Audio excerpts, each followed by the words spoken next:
Okay, we have the fire department, CAL FIRE here today, and I am going to introduce Division Chief Todd Hopkins, and he's going to answer questions. We had given him a list of questions that people had given me, and so he's going to answer some of those questions. If you want to ask a question, please come up here to the podium and use the microphone so we can tape you and we know what your question is. So I'll have the mic ready for you. So go ahead.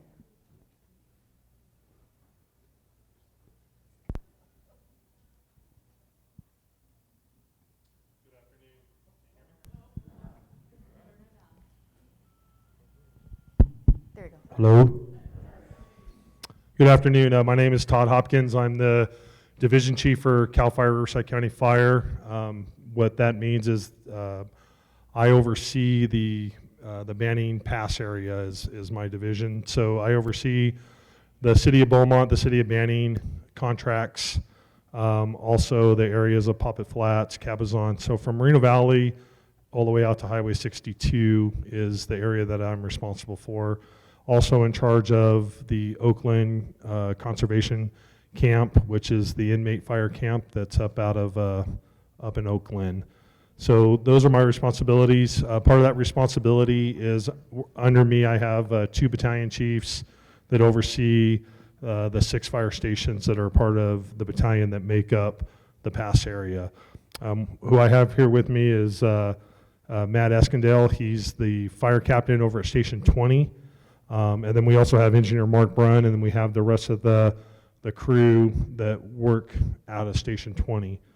Station 20 is the primary engine that serves Sun Lakes.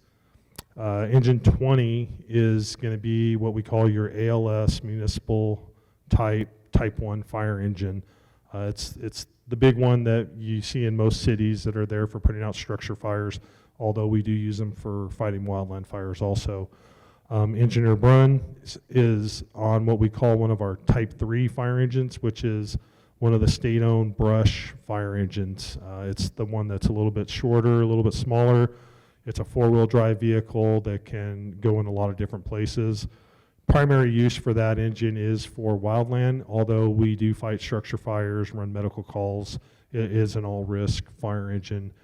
Just carries a little bit different tools more towards the wildland environment than what Engine 20 carries, which is a lot of the calls that you would have in the municipalities.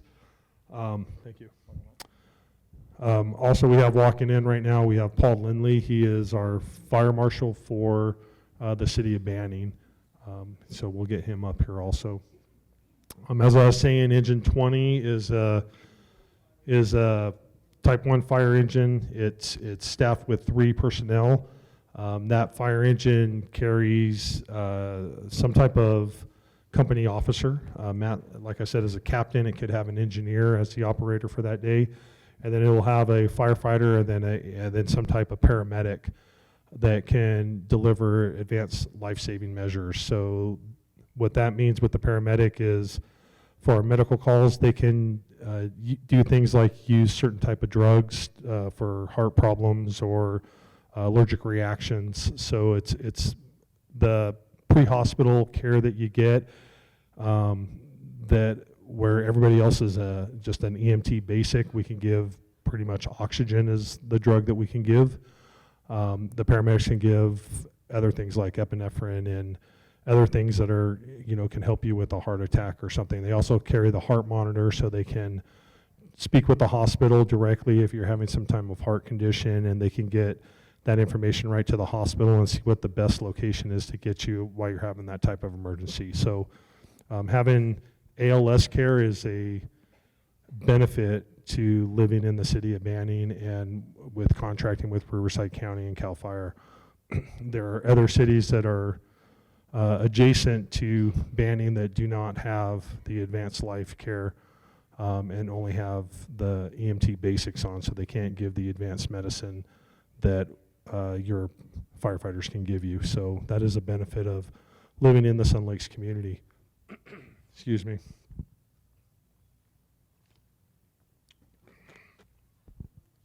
So before I get into questions, I'll just educate you a little bit on why you see your fire personnel working for CAL FIRE, why they have a state CAL FIRE patch. So the city of, or the county of Riverside does not have their own fire department. The county contracts with CAL FIRE for fire protection services. So what they do is they hire, we are state employees that are contracted to Riverside County for fire protection service. Then you have individual cities within the county, City of Banning, City of Beaumont, Temecula, Moreno Valley, most of the cities that are out in the desert communities.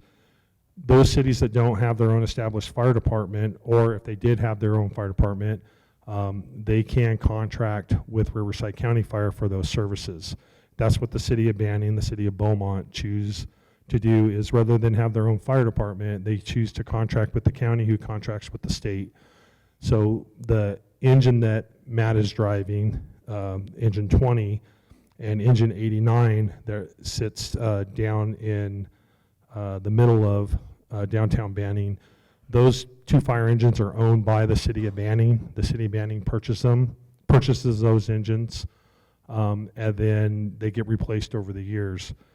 The fire engine that Engineer Bruns is driving is owned by the state of California. And then an engine like engine 24 or engine 63 up in Poppet Flats, that's Poppet Flats engine. Engine 24 is the Cabazon engine. Those are county-owned stations and county-owned pieces of equipment. So any of the employees here can work at any of those stations. We move people around all the time. They work overtime. If we have people on sick leave and we have to move people over, then that's what we do. But that's how you get a state employee that's working. And in fact, the fire station that Engine 20 sits in, that fire station is not owned by the City of Banning or the City of Beaumont. That is owned by the state of California. That is a state fire station. Station 89 that is down by Banning City Hall, that is owned by the City of Banning. Station 66 in Beaumont, that is owned by the City of Beaumont. So that's why you see the different seals on the side of the door. You'll see the seal of the City of Banning on the side of engine 20, the seal of Beaumont on the side of engine 66, and you'll see our patch logo on the side of our brush engine that is out of station 20. That is why the different patches is because of the ownership of the equipment. So I hope that makes a little bit of sense. The benefit with the contract is you have not just one or two fire stations supporting Sun Lakes. You have 95 stations that are supporting Sun Lakes. So during the Apple Fire, as I'm running the Apple Fire, engine 20 and engine 89 and engine 66, the three main municipal engines that are with paramedics on them, were all assigned to that fire. Within 30 minutes, even before that, there are engines that are being moved up from Moreno Valley, from Desert Hot Springs, from San Jacinto, from all throughout the county to come in and cover these stations. And that's the benefit of the contract with Riverside County, is the city's never left uncovered. Even if we run a simple structure fire that's within the area, if we know a piece of equipment is going to be committed more than 30-minute time frame, our emergency dispatch center, or we call it the ECC, starts moving equipment up to cover so we can make sure that we have paramedics in the area for any type of calls. So the whole time that Apple Fire was going on, we had coverage at Station 20, we had coverage at Station 89, and we had coverage at Station 66. We take a little bit from each other battalion to help try to make this battalion whole, and we do vice versa. So some of the engines here move up to the desert. The engine 22 out of Cherry Valley and engine 24 are what we call our move up and cover engines. They move back and forth throughout the county, and as they're moving up, we have another engine moving up from somewhere to cover those stations. So that's how the system works. It's very efficient, and it always is so you have coverage here in case you do have that type of emergency. Other cities that are around touching Beaumont do not have that same type of coverage plan. Once they're on a call, if they have an additional call in their area and they don't have another resource, then they have to go what we call through the mutual aid system. and try to get another department to go and respond in. And that takes time as it goes to the dispatch, and then it has to get shopped around the different fire departments. And all those other different fire departments can either say, yes, we're willing to send a piece of equipment over there, or no, we can't send it because we're too busy, or we're just not able to right now. So that's the benefit of contracting with CAL FIRE and Riverside County Fire is, like I said, you have 95 other stations that are helping support. So I'll start getting into these questions. A couple of them are, I'll read the question and then I'll answer everything the best I can. If you have additional questions, Paul or Matt or I will do our best to give you what information that we have. We're not here to hide anything. I understand some of you are set up or upset about probably the first couple questions that are being asked about the warehouse that is going to be across the street. So we'll dive right into that one right now and try to give you the best answers that we have. So the first question is, does anybody have any questions about that, or do you want me to hold off on questions? Okay. So question one was, how much more difficult will it be for emergency vehicles to get through Highland Springs during intersection construction when trucking traffic increases? Well, you know Highland Springs, right, already is a mess. So it's a bear for these guys to get through, but they do a great job getting through. I can have, Matt step in and speak to how they're able to get through the traffic, but our vehicles are what we call Code 3 capable with lights and sirens. They do have the ability to drive on both sides of the road to make access, and our drivers are skilled into being able to get through traffic. Sometimes I'm not going to lie and say it's not going to take us longer. It might, but it depends on the time of day that it's going to be. It depends around if it's a holiday. It also depends on where the engine's coming from. And that kind of ties into the question two I'll get to in a second. But the way our equipment is dispatched is something called, it's through AVL. It's done by GPS, and we don't necessarily send engine 20 every single time. What we send is we send the closest appropriate resource to the call. So when you call 911 and you start typing in give them the address and they start typing in that call, our CAD system will generate whatever the closest fire engine resource is, and they will start that piece of equipment to the call. So it's not always engine 20. It might be engine 66 is working out at the Planet Fitness. They're closer, they're going to send engine 66. For the most part, engine 20 is your engine. If everybody's in quarters, engine 20 will be the engine that's coming.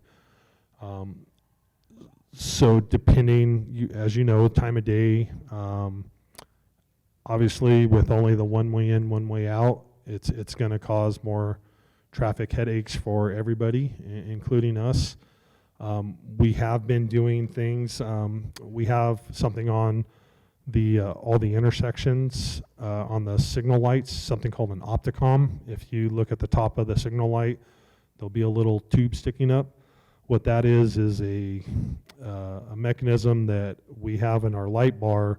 It's a certain frequency strobe that goes off. When it hits that, it's supposed to change the light green for us in the direction we're going and turn everything else red. So that helps push traffic through. What they didn't have them is they did not have them on the off-ramps, because the signal lights coming off the off-ramps are controlled by Caltrans and maintained by Caltrans. But the city of Beaumont and the city of Banning have both been working together with Caltrans to get those installed. Are they installed yet? So they're still not installed, but that is something that we are having them installing those lights to help get that traffic pushed through easier at those signal lights. You have anything to add, Matt? Paul, you have anything on that?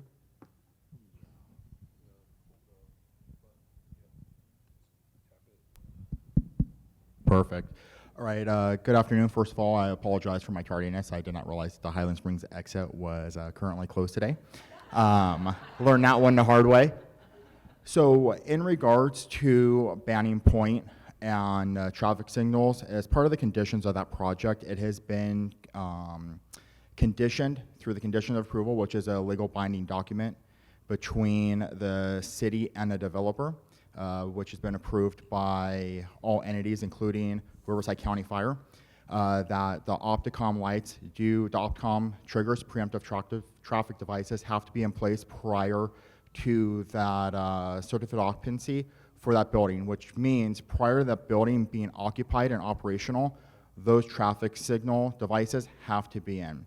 Another kind of point to put out towards Banning Point is that Sun Lakes Boulevard is supposed to be punched through all the way to Sunset prior to the certificate of occupancy for that building.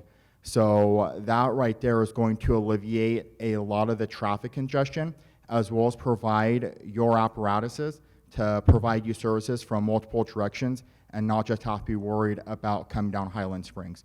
So there are multiple avenues that we're working at as your fire department to ensure that you guys are still receiving the best level of service from these gentlemen down here, as well as the quickest response times possible.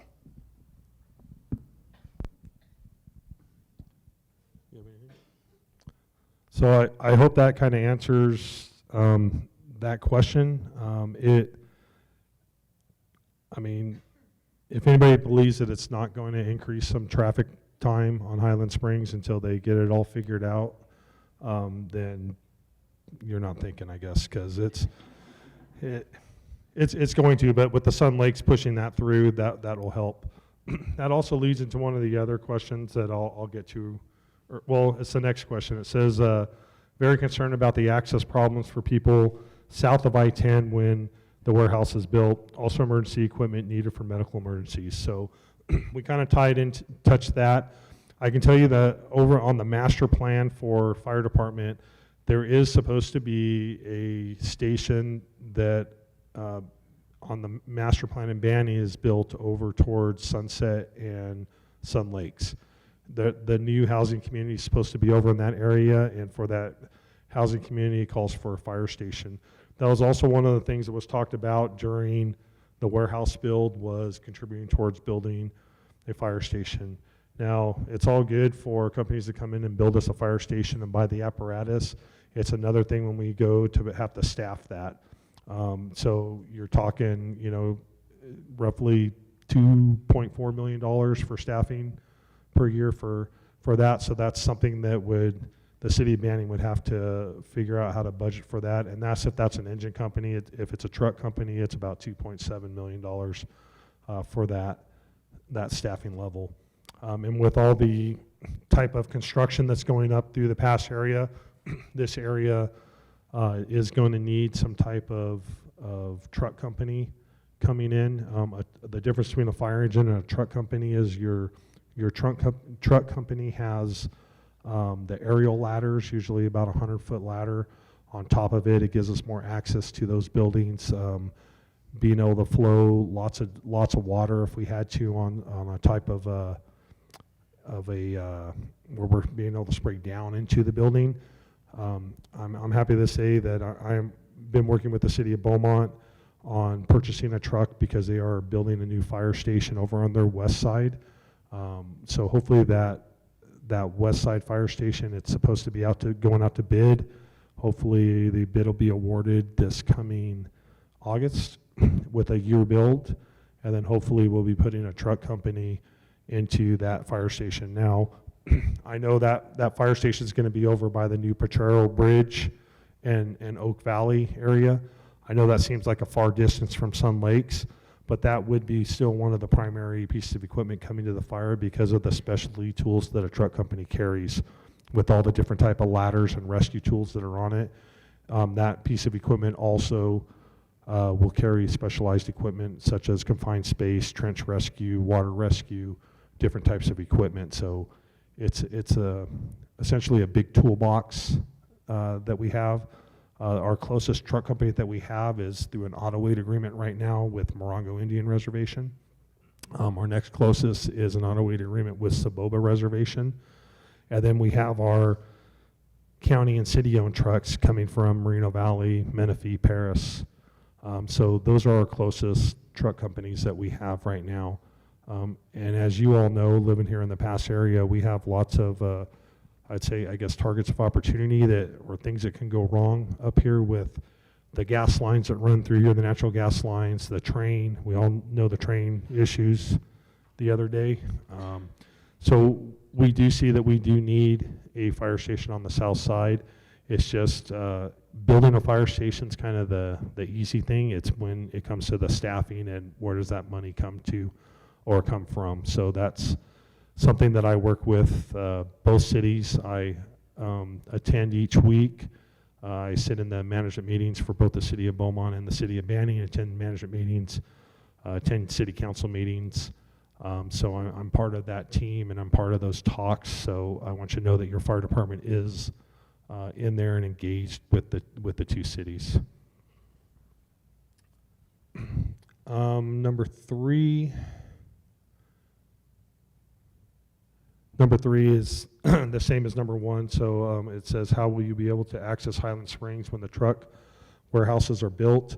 The real concern for people lies here when they are needed for emergencies. I think we answered that on the first question, but we will get here.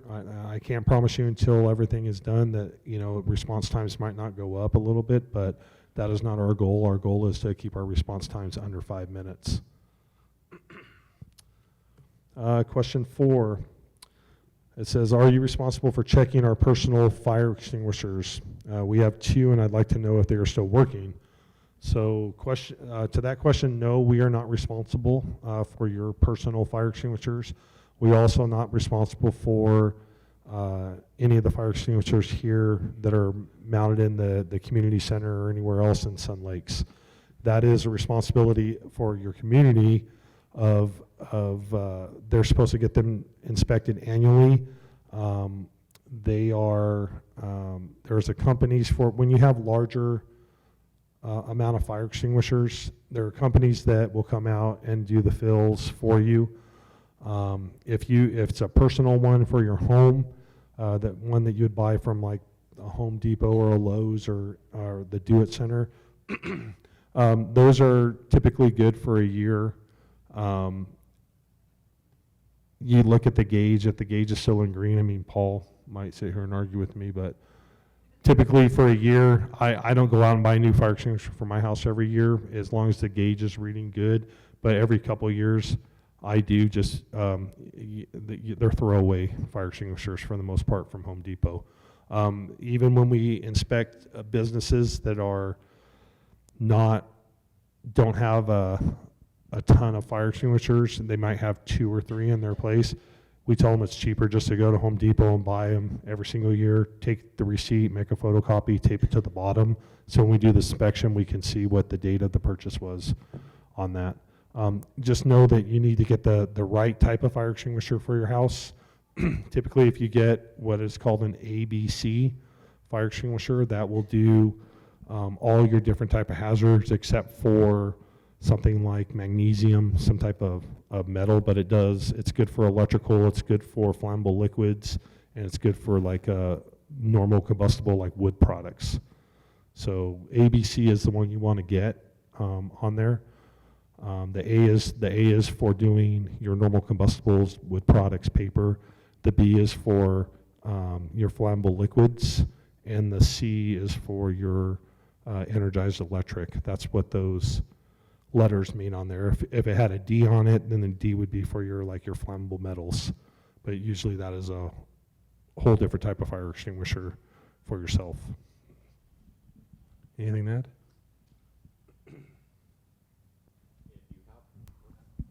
If you have combustible metals, I'd like to see what you're doing. But past that, no, Chief Hopkins is correct. Your extinguishers, they are generally good for a couple of years. If you'd like some information on how to inspect your extinguishers, we can provide you to that documentation. This way you can have like a home safety checklist of what we would look for when we go into certain type of residential facilities, such as carbon monoxide, smoke alarms, as well as your fire extinguisher. So if that's something you're interested in, we can definitely provide that to the community. But Chief Hopkins is correct. When I go and I inspect buildings within the city of Banning, if they have one extinguisher and it hasn't been inspected in the past year, I tell them it's cheaper to go to your local do-it-yourself hardware store and replace it, because it's, you know, anywhere between 35 and 50 bucks. If you bring a technician out, they're going to try and charge you 75 at a minimum. So it's generally cheaper to replace them. But we do recommend that you do keep an eye on it. If the needle's in the green, you're good to go.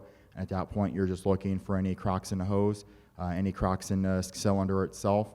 And past that, keep them near a path of egress, or the best place to keep is a couple of them, one in your garage and one in your kitchen.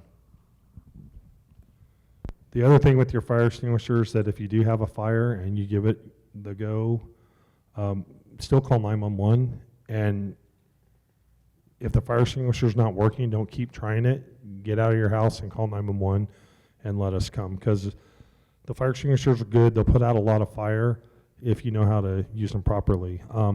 I think, is there still the Sun Lake CERT team? Or I don't think it was technically a CERT team, right? EPAP, right? So I'm not sure if you have information on fire extinguisher safety.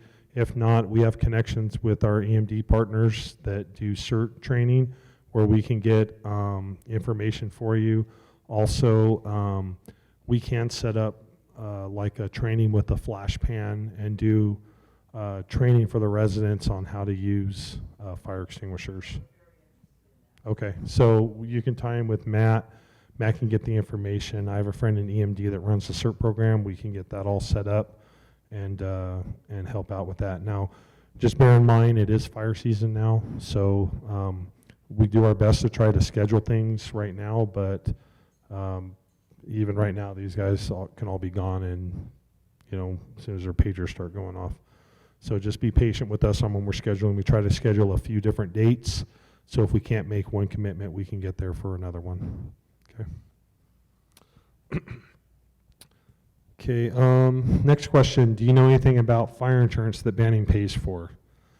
So yes, I do.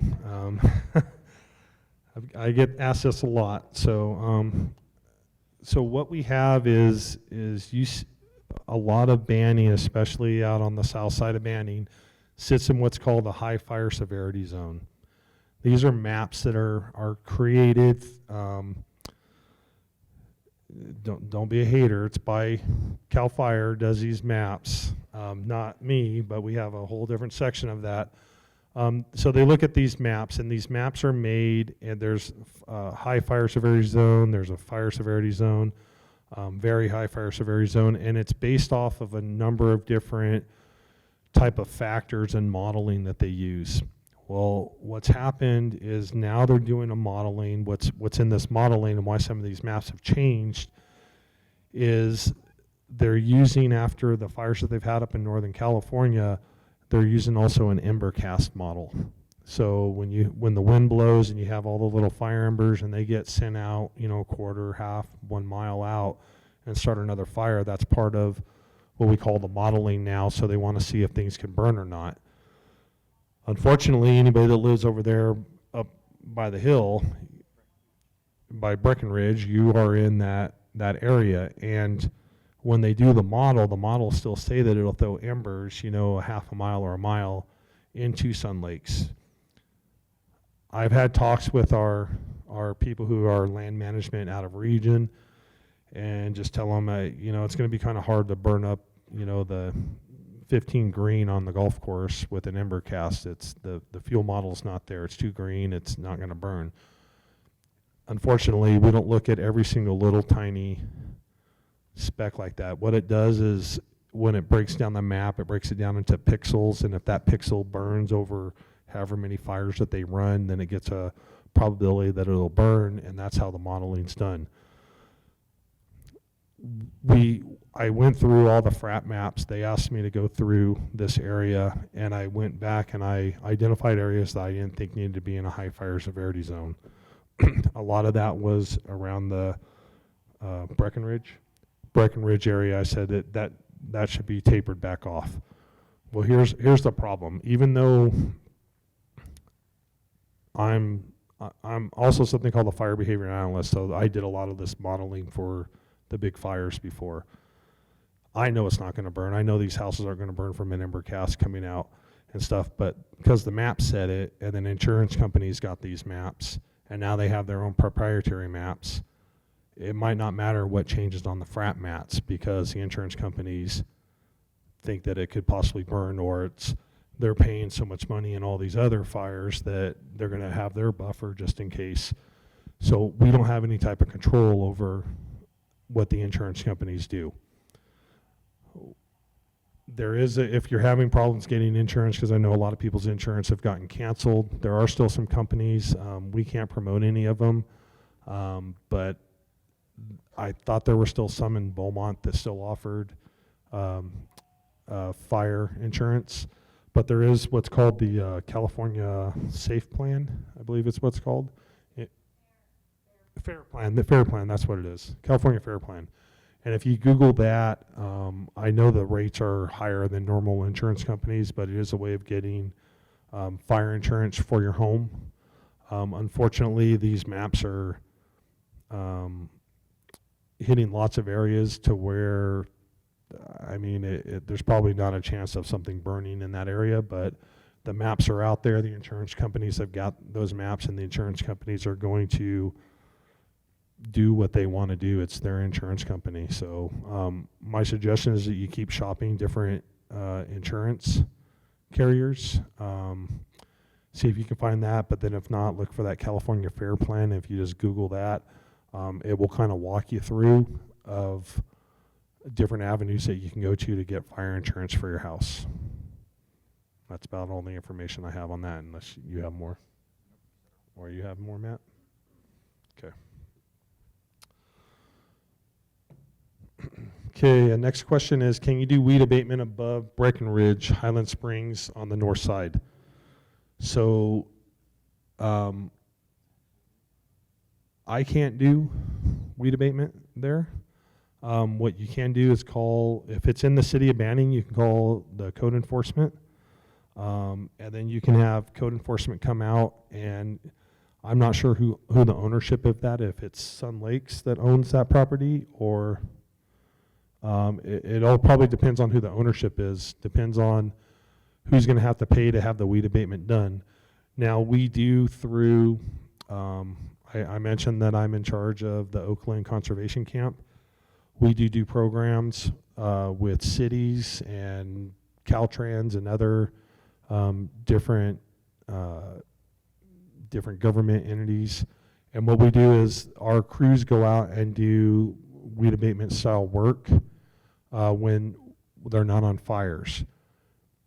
The unfortunate problem is my camp used to be the largest camp in California, and it had 7 inmate fire crews. Because of different laws that have been passed and things that have happened in our state government, we are down to 2 crews right now in our camp. We're also down to 2 crews at the Batista camp, which is down in south of Hemet.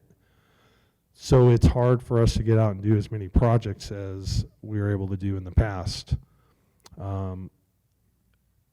The benefit of when we were hiring our crews, especially when we were at full force, is it was a great benefit to the cities. You would get 15, 16 inmates with our fire captain going out, cutting down weeds, doing projects for $200 a day. And so it was a great benefit for the community. It was a good work program for the inmates because they're out and they're doing, some type of work. And they're learning some type of skill, whether we were trimming trees or cutting weeds, or and then they were also ready to go to fires. We still do some of that work. We've done work over in the Four Seasons. They have an area between on the west side, it's almost like a repairing area, but a little walkway. We would maintain that. I believe that is getting, for Four Seasons, I believe the city is hiring a contractor now to go in and take care of that because it's city property. I wouldn't know who owns that property back there, if it's City Banning or if that's part of your HOA here that owns that property. But if it's the HOA, then it's their responsibility to take care of it, and they would need to pay a company to go out and do it. If we had the inmates and we were able to contract with you, then we have no problem sending out inmates to do it. It's just we're down on crews right now, unfortunately. If you don't know whose property it is, you can call code enforcement. They can look into it and then get back to you and see who owns the property, and then they can get somebody out to take care of the weeds. I'm not sure if it's a county area, then they can go to the county, and the county can hire someone to go out and do it.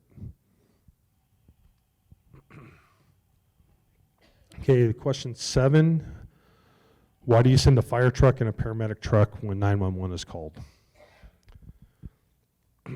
Okay, so your fire department is paid for with your tax dollars. So we're a not-for-profit agency. Your ambulance company is a for-profit agency. So we place our fire stations in strategic locations based on essentially time commitments. So I constantly, when we're looking at, do we need to add a new fire station? So Station 20 is one of your busiest stations in Riverside County.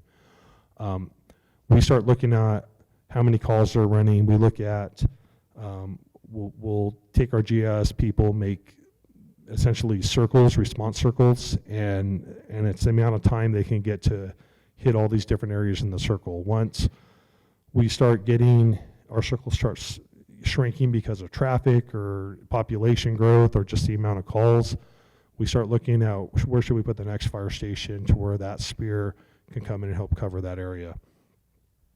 So we're trying to get there under a 5-minute response. Your companies that are out for profit, your ambulance companies, they base it on where they can, it's most advantageous for them to make the most money, I guess you would say. So they don't have as many ambulances up here in the area, and they move their ambulances around depending on what their call volume is. Our fire engines, we move for fires, but we bring another fire engine in. So right now you have an ambulance ambulances are staged over at California and 6th Street. They don't have the ambulance back here anymore, right? So the other one is at Sunset up by the Gus Burgers. It sits by the vet. There's a station right there. So those are your 2 ambulance staging locations for AMR. We have fire engines that are much closer to the different areas, and a lot of times the fire engines will get here faster than your ambulances are going to get.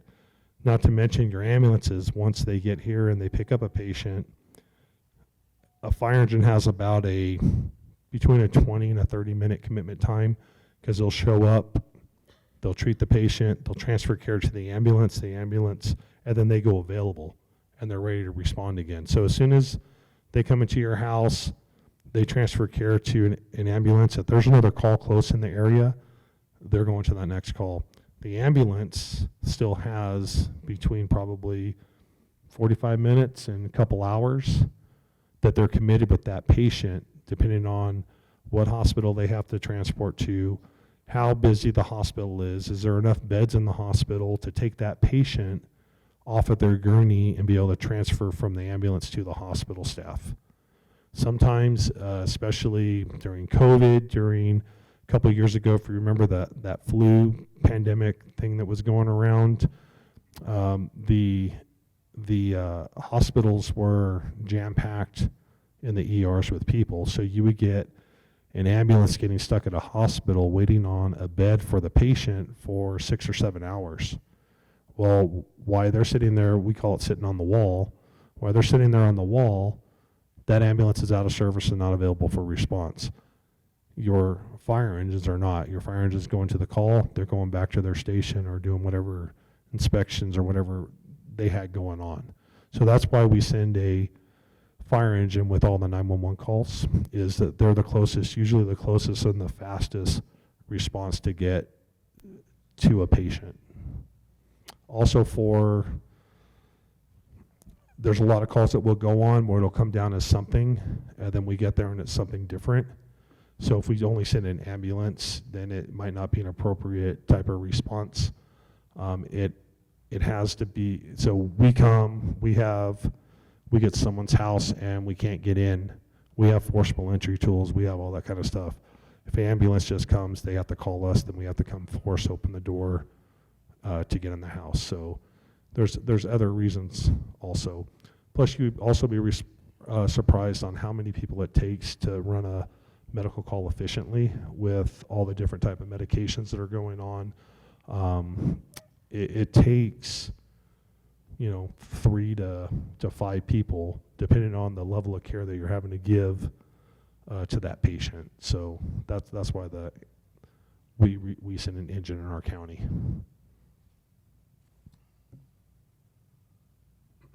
Okay, so next question is, what is the response time when 911 is called? So understand, I don't know how long it takes Matt to get there.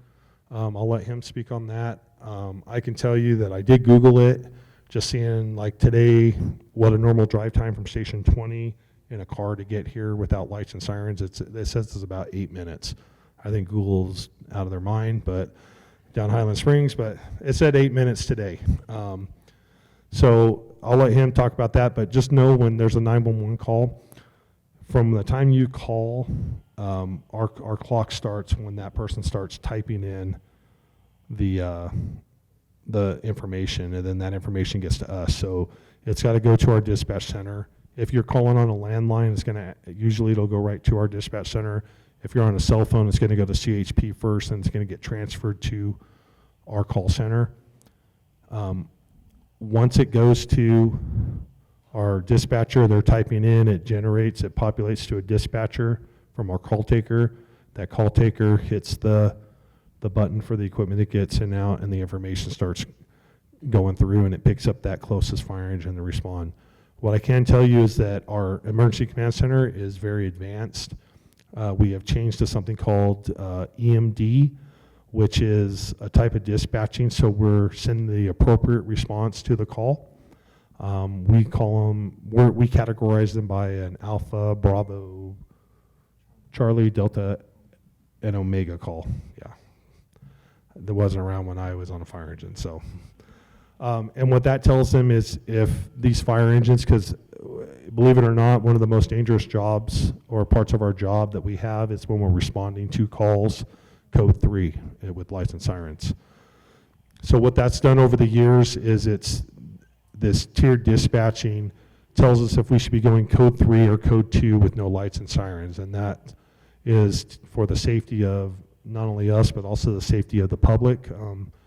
I know you guys will probably be shocked that some people don't know what to do when the fire engine's coming down the street with their lights and sirens. I mean, it is in the DMV book, I promise you, but lots of people skip that section, I guess, because they pull to the left, they stop in the middle of the road.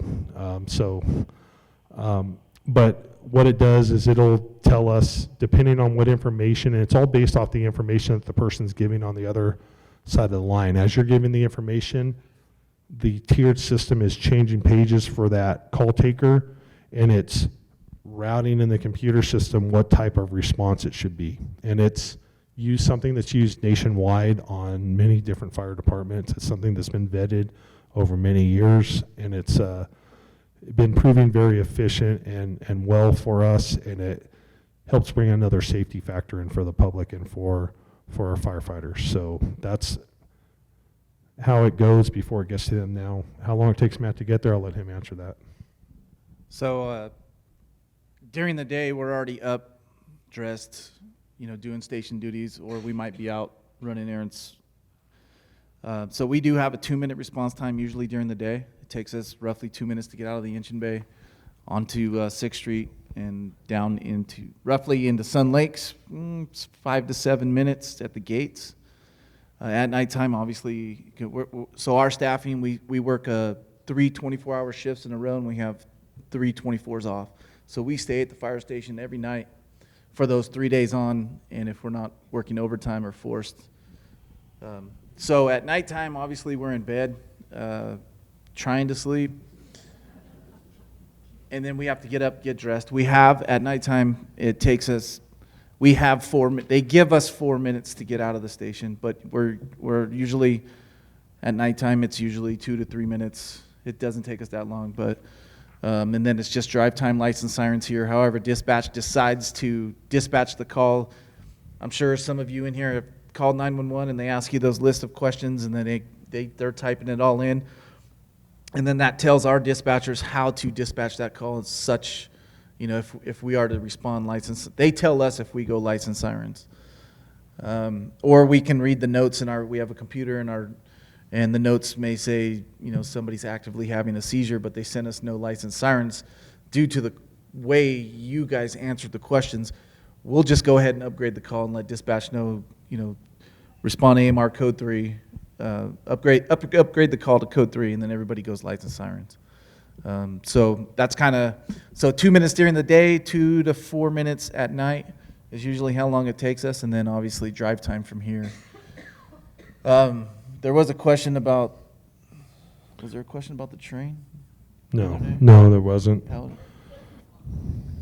Anyways, the train didn't impact us getting over here. It just impacted us getting back on the other side of town. So I can tell you that before I came to the meeting today, I did look, and it's under a 5-minute response time is what our stats show for this year, for current 2022.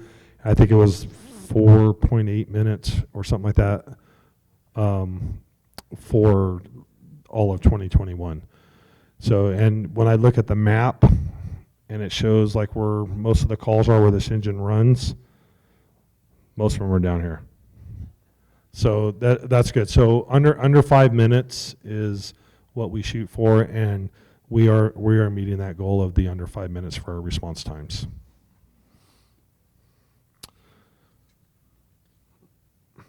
So how is the state water mandate and water restrictions going to impact the fire department? So the water mandate's really not going to affect us. I mean, we hook up to a fire hydrant, we flow water when we need water. One of the things that we are doing, though, that City of Banning has asked to do because of their water department is we are trying to track the water that we use when we're on fires and give them an estimated gallons used on the fires.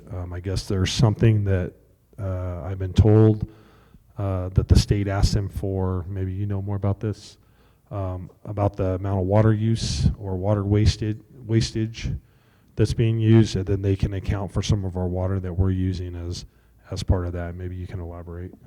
Yeah, of course. So each water district is allotted a certain amount of water per capita, being per 1,000 residents within their city, that they are allowed to lose without being tracked. So when we have large fires or even residential structure fires within city, that's water that's being used, is not being accounted for, and it could affect the city, which in turn it affects the rates through the Public Utility Commission that they pass on to the consumer, being you fine folks. So when we track the water being used, we can write it off as non-potable use in the city of Banning, and that water is now accounted for. And basically the state of California and Banning Water eats that cost, and it does not get passed on to the consumer. So we're trying to do our part. It's not 100% accurate because we're more concerned about putting out the fire than calculating all the flow that we're doing. Luckily, most of our fire engines do have flow meters on them, so as long as the operator remembers to capture that, then we're pretty accurate on the amount of water that we use. But we give them a pretty good guesstimate, I guess you'd say, of the water usage. Next question is, can you do any CPR training for service staff or community volunteers? We feel is important for our community. Well, one, absolutely, but it doesn't only have to be for the service staff or the community volunteers. We are more than willing to come and do what we call sidewalk CPR and have something here in the building to where you come in and you learn how to do, we call it sidewalk CPR because it's essentially doing chest compressions, not really mouth to mouth. So that's something that I thought we have done here before, or we did it at Walmart. That's where we did it. We did it in front of Walmart. But yeah, we have no problem coming and doing that. Again, it is fire season, so it gets harder during this time because it's very busy right now for us this season. I mean, we're always busy, but especially with the increased fire activity. But it's something that we are more than willing to put together and come over and do with the community, not only the service staff. The next question is, should our community have more than 3 defibrillators? Examples, if someone's on the golf course. My advice is the more defibrillators, the better that you can have. It is a cost, though, to your community. So that's something that if you all need to kind of figure out if you're willing to bear that cost. They need to be put in places where they're known or lots of signs. I mean, I don't think you don't want to stick them out and hang them on a tree or anything on the golf course, but maybe on the beer cart that drives around or something like that. It just might be something that where, you know, that person can get a defibrillator out there pretty quick. Whether you get more defibrillators or not, you always want to call 911 and get us going first. And that's just because you want to get that paramedic out there and that advanced life care. But I'm not sure. I saw that there's one right out here in the hall. I'm not sure where the other ones are located. Okay. You know, you want to be careful with areas around like the swimming pool. It's a good idea to have one probably by the pool, but just know that it is electricity, and if you are wet and you are touching the wetness, then you're going to feel it. So, but we will shock people pulling them out of the pool. Obviously, we dry them off and get them onto a dry area. So, and then the other thing is you just have to, a lot of times the things with defibrillators, I mean, they have them in public places all over now, right? Shopping malls, airports. It's better if you become kind of familiar with how to use one than trying to use it the very first time, but they have gotten a lot more simpler. I guess that wasn't good grammar, but they're simpler to use now than they were in the past. Pretty much you slap the pads on, the machine talks to you, and it tells you if you can shock them or not. It's if they're not in what we call a shockable rhythm, which is usually something called VFib, then the machine is not going to let you shock them. But it is a machine, it can malfunction, and like I said, you don't want to be around water. But if there are areas where you think that you need a defibrillator, it's probably not a bad idea to get another couple of them.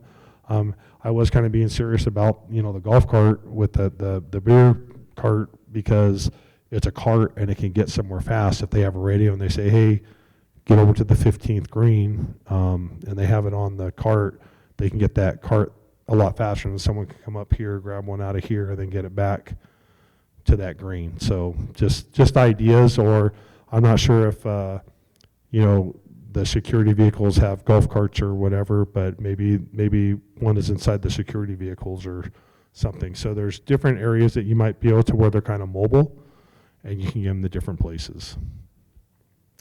That's all the questions that we had. I did want to bring up something though, and Paul will help fill it in a little bit. And this is something we talked about over and at Four Seasons last time.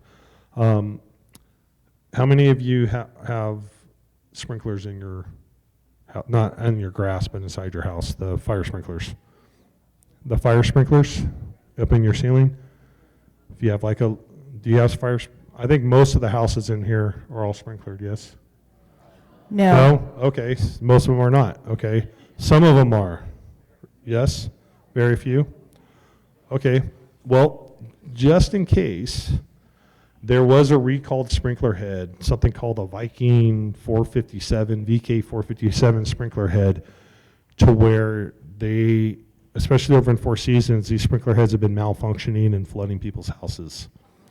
So what I did is I printed out the material that had the recalled sprinkler head. I believe it is outside, correct, of the free warranty of what the free replacement is.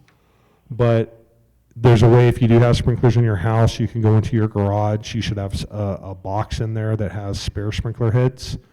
Open it up, take a look at this flyer. If it matches, then you should probably be calling someone to come out and change your sprinkler heads in your house. I'll give all the information, leave it here so copies can be made. There's also a diagram that we got from the city of Banning, from the water district, that shows if you do have sprinklers outside where your water box is in the ground for your water shut off, it's like a Y-shaped pipe. And one side is for shutting off your sprinkler system and one's for shutting off your potable water. So that way you can see what it looks like. And then just a picture of a type of tool you can go buy at your local hardware store if you have to shut off your water for any type of water emergency. So we make copies of that. We'll give them, they can get them all out to you if you have any of this type of issues. All of you should probably still have one of these type of water shut-offs in case you do have a water emergency. There's another style, I forgot to pull it out of the printer, but it's a T-handle made of like rebar. They have them at your hardware store across the street. You can buy them. They're probably 15, 20 bucks to buy them, but it gives you enough leverage to be able to shut that water off in case you have some type of water emergency in your house. And if you do have a water emergency in your house, that is something you can call 911 for. That is something that will come out and we will help. Believe it or not, we do carry squeegees and things on our fire engine. We have been on a lot of what we call water salvages. It's not our favorite thing to do, but it is one of the services that we do provide. We'll do the best to try to salvage the type of furniture and items you have in your house, get the water shut off. We don't do any type of repairs. That is on you to hire someone, a plumber, to come out and do the repairs. But we do what we can to try to mitigate the problem, and just remember that we are an all-risk department. So we do everything from picking you up if you slipped and fell and you're not hurt, you just need help up, to putting out fires, to doing the different type of medical emergencies, the traffic collisions, over the side rescues. We do it all. So, and that's all I have. Chief, there's two other questions. One is, it just says fire volunteers. Do you have fire volunteers, or do you need fire volunteers? So we have what is called a volunteer reserve program. We don't have the same type of volunteers that like PD has. We don't have volunteers to go out and stage and set up roadblocks or do things like that. Our volunteer reserves that we have, so we have a different couple levels. We have a volunteer reserve that's a volunteer reserve firefighter. They will ride on the fire apparatus with the career staff, respond to fires, fight the fires, respond on the medical calls. They do everything that the paid staff does, but they don't get a paycheck. It's good experience for them. We get a lot of younger people. That's how I started out as a volunteer. Most of all these firefighters here started out as some type of volunteer with the fire department. My son started out with a volunteer in Beaumont, and used to ride out on Engine 20 all the time with Matt. So that is one type of volunteer we have. We also have volunteers that do nothing but drive our water tenders and our what we call I can't ever say it. It's essentially a commune. It's a motorhome that has a bunch of radios in it. They are trained to drive out that. They know about radios, so when we have a fire like the Apple Fire, or we have some kind of major event, we can call for a comm unit to come out. They'll set it up, and that way we can run communications here at the incident rather than tying up our dispatch center with that incident. We also have a VIP program that I'm not sure how active it is. That was something run through our PIO office out of Paris headquarters, and that was called Volunteers in Prevention.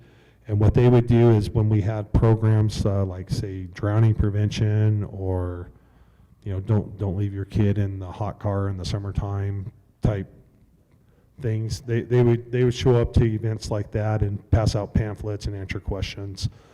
So there was that type of volunteer and prevention.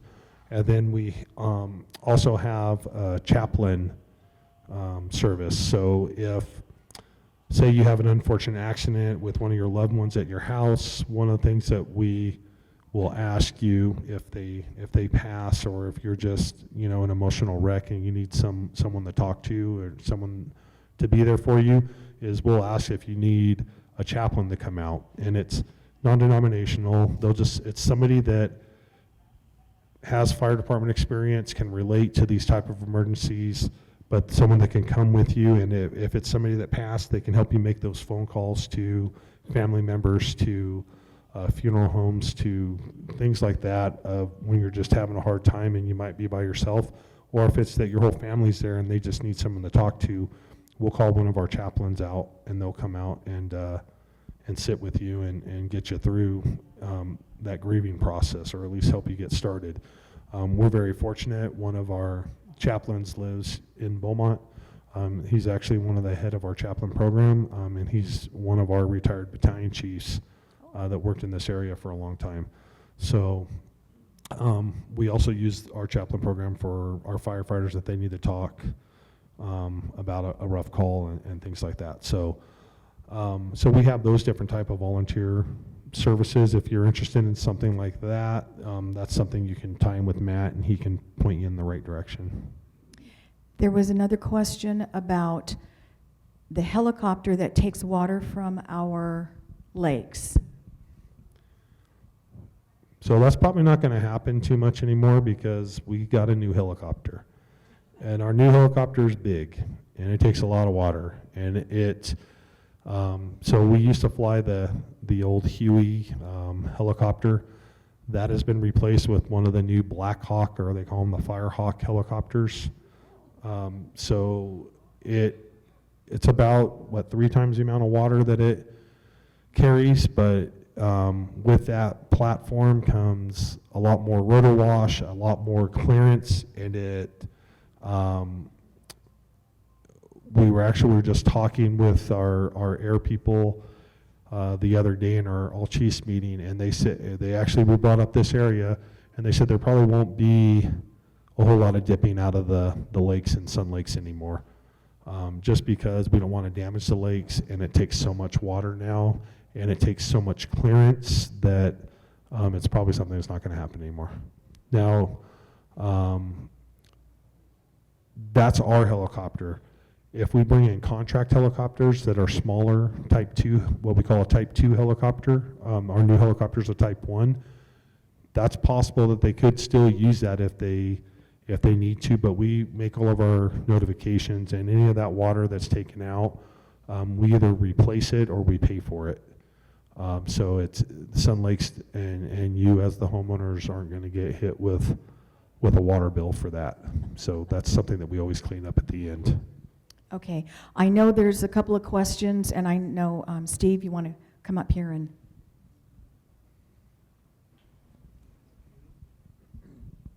Two very quick questions. Your timing is perfect. My next door neighbor came over day before yesterday and said he got his insurance bill. We live around the South Clubhouse. He said he's now designated in a fire zone, so he has trouble with his insurance company. And it's always been above Breckenridge that's been the fire zone, and now they said they moved it down to the South Clubhouse, which means all of us are in trouble. Do you know, could that be true, and how do we find out? And the second question, real quick, is I'm on EPAP steering committee here at Sun Lakes for Animal Rescue, and we found out a while back that Engine 20 and Engine 89, although you had oxygen masks for humans, you had none for animals. So we purchased one for Engine 20, and we purchased one for Engine 89. I hope you still have them, and have you ever had a chance to use them yet? That's it. Okay, so the first question is, so I haven't seen the new maps. I did hear that the maps had expanded, but like I told you, that's because of the Embercast model that they are now using. like I said, I just reviewed those maps and I made my recommendations on what they were showing in red, red as the high fire severity zone, that it didn't need to go down that far, it should go back. That is us though, the state. You gotta understand and remember that what the insurance companies wanna do is what the insurance companies wanna do, and if we might not say you're in a high fire severity zone, or, you know, maybe it goes from high fire to just or very high to a high. That doesn't mean the insurance companies are going to change what they're doing. So we have no control over that. That's something that I would suggest you take up with, you know, one of your politicians and write letters and about that. And you might have to search for unfortunately, a new insurance carrier. I don't really have those answers. Do you have anything on that, Paul? No, I don't. I do know that, like we stated before, the maps changed and there were some additional areas added. As far as insurance, just like Chief Hopkins said, it's just going to be writing your local representatives, both at the Assembly and Congress level, to get that taken care of, as well as working with your insurance company. They're not coming down here personally and looking at where you guys are at. They're literally just looking at maps and the Embercast, as well as, you know, fire history within an area, generally over a 15 to 20 year period. So they're just taking all that into account when they make those decisions and rulings for the probability of future incidents. After what's happened up in Northern California through, I mean, you all remember Napa and then, you know, we had the Dixie fire and the Calador fire and all these fires. And when you have this wind driven and it's dry and there's a drought, and then Embercast, they throw in the Embercast model. The Embercast model is really what's doing it, because that pushes you out from saying you can have a fire here to now it's here because of where those embers can go and land and start, you know, a new fire. So unfortunately, like I said, we don't have control of that. We are trying to work with our land management group on, and that's what I did by saying that I think these maps should be adjusted. I did it both for the Manning and the Beaumont.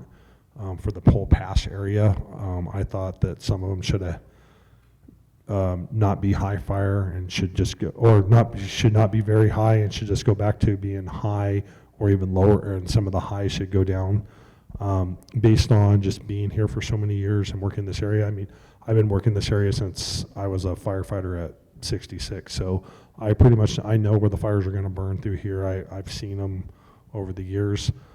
So I'm using experience plus modeling to make decisions on that. Like I said, I can't promise you the insurance companies are going to do the same, though. The question 2 was about the animal mask. I can tell you that there was a grant or something to where every single piece of fire equipment in Riverside County had a mask, a cone for oxygen for animals. I don't know, and I can't speak because I haven't been on a fire engine in a while. I don't know if there was if it's in our catalog now as far as replacement, and Matt will have to answer about if they've used it or, I can tell you that I know that they had them on the equipment because I helped while I was a chief. I was actually the first one there in Beaumont probably a couple years ago. There was the small animal, I don't know what you call it, animal care center or animal like daycare center that was by the Del Taco in Beaumont and the old Denny's that caught on fire. And I was the first one there, and we pulled animals out of there, and we used the nose cones off of Engine 66 that the county provided. So I know that it was all given to them. I don't know what Engine 20 has on it right now, though. It currently is on our engine. I have not personally used it since I've been there, going on 2 years now. Engineer Bruns, have you guys, you've been at the state fire engine does not carry them, but have you? Yes, so we have not used it in 5 or 6 years, I would say, but it is currently on the engine. And even if we don't have something like that, what it is it looks like a cone, and it's better for going over like the muzzle of a dog.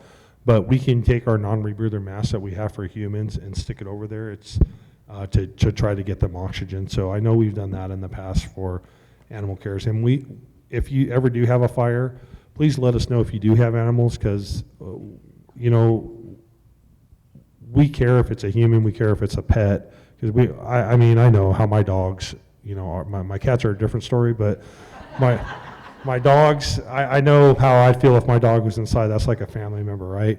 So we all feel the same way. We try to rescue your animals also. And also after a fire, we know it's a very traumatic event. I've been through a house fire myself growing up, so I know the impacts it can have on you. If there's something very important in there, please let us know of where it is and everything. We'll do everything we can. If it's a wedding ring, or it's you have a lot of money in there that you have stashed in the wall somewhere or something, we will try to go in and get it for you. Just please let us know your best location where it's at. I also advise you to have, if you don't have a gun safe or something like that, have some type of fireproof safe box that you can buy at your local stores that you keep Walmart. Something that you can, keep those important documents and stuff, because the one thing that I do see families going through is some of them at that time, they don't even know who their insurance company is or how to get a hold of their insurance company to let them know they've had a fire in their house. So if you keep those important documents in there, we'll go in and get that so you can start making those phone calls. Because what I do promise you, well, it's probably a little better in here in Sun Lakes, but if you live outside of a locked community, there's people that are listening to our dispatches that show up, and you're at your most vulnerable time right there, right? You just lost your house, you're watching us do our thing, you're hearing things break, and they're kind of come up to you and want you to say, here, we'll come in and board all your stuff up and we'll do all your stuff, just sign right here. So, and it's really not a time when you're really thinking clear. So if you know what your stuff is, it's always better to talk to your insurance company first and say, hey, there's a company here that wants to board everything up. Do you want me to go through them? They might say, yeah, go ahead and give them our information, or they might say, no, we already have somebody on our way out.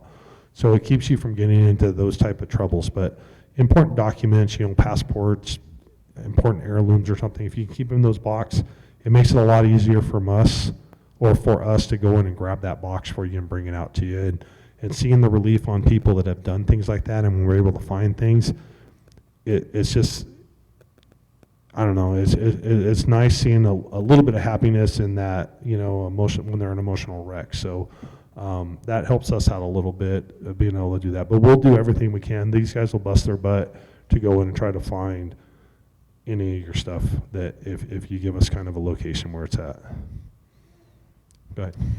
Hi, I'm Sherry Flynn. I'm Vice President of the Pass Action Group Fighting the Warehouse, so my questions are directed at the warehouse issue. I am wondering, you talked about a fire station on the south side, and I'm wondering who buys the land, who constructs it. I know that you would have to staff it and the city would have to pay for the staffing, but as far as actually doing the working documents, getting it going, and building it, who does that? Is that the city? Is it CAL FIRE?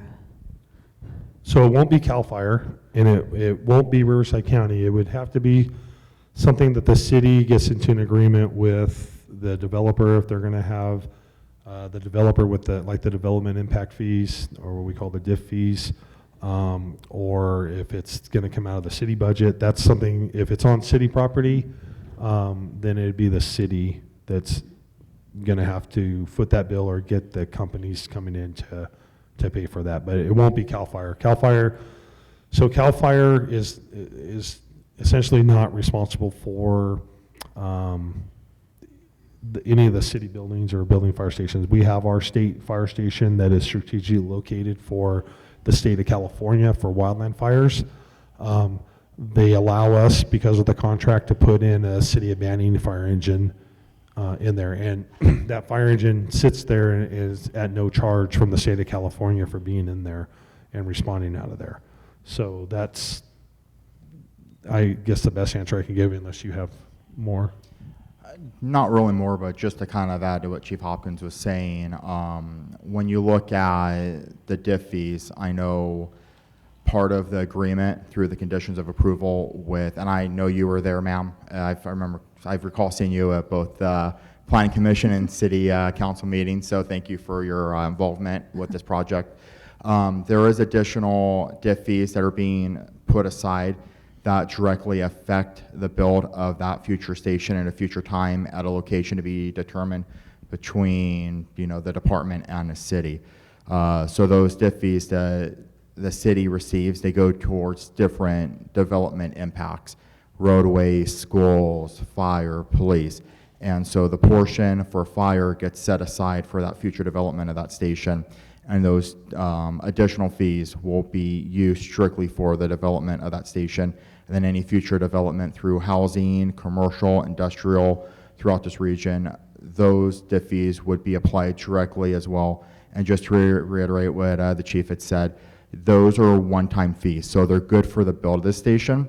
They are not good for staffing a station. You can't use DIF fees for reoccurring costs. It's a one-time use fee that can be applied towards the build of the station, but maintenance of the station, maintenance of the apparatus, and continual staffing of the station is the responsibility of the city of Banning. Okay, thank you.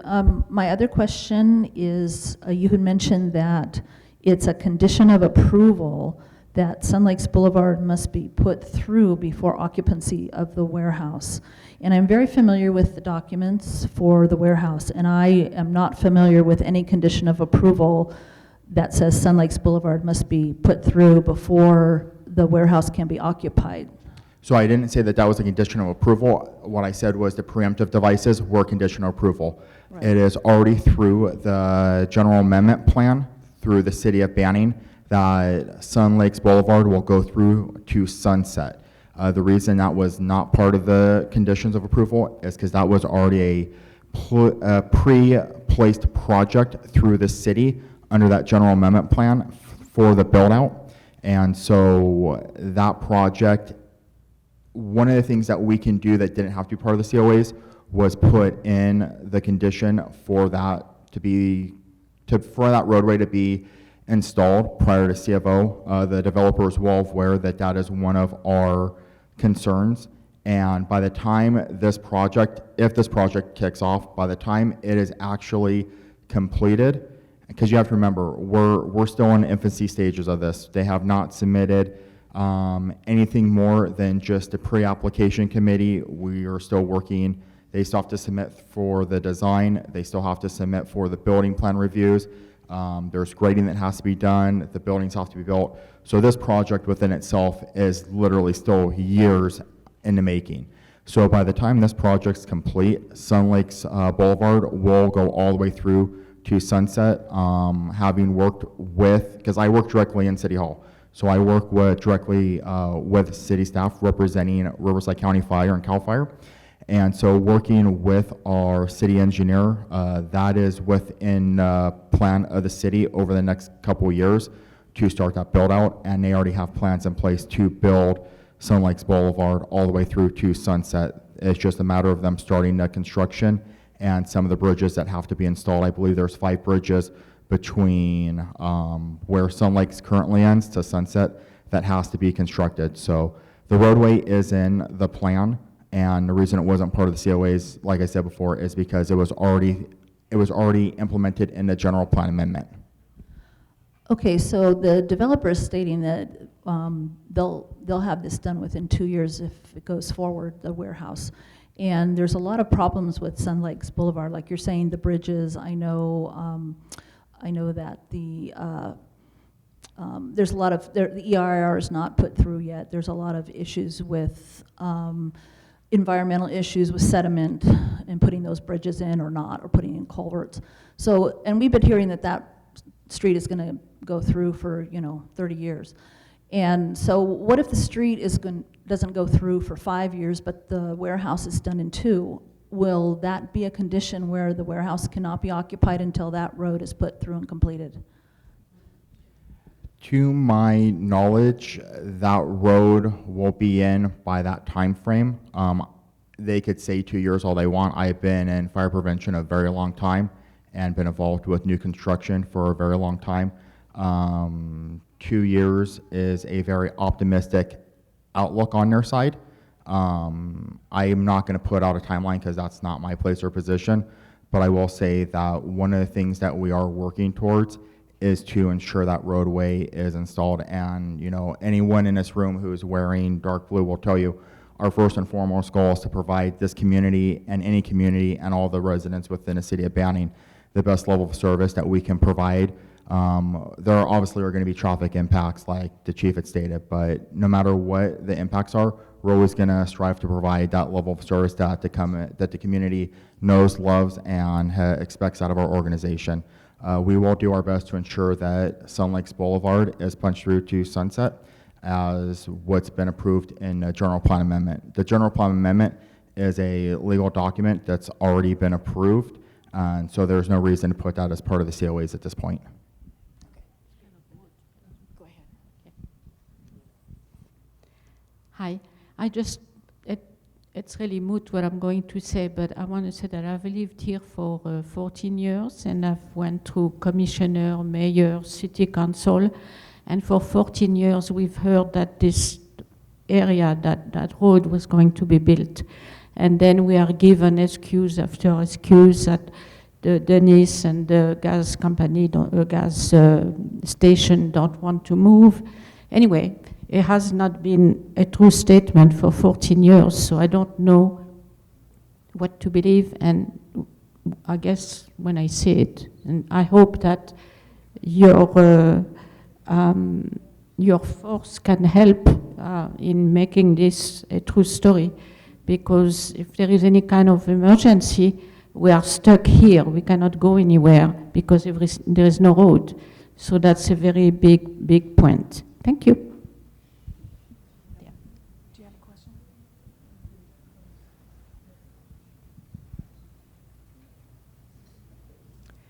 Hi there.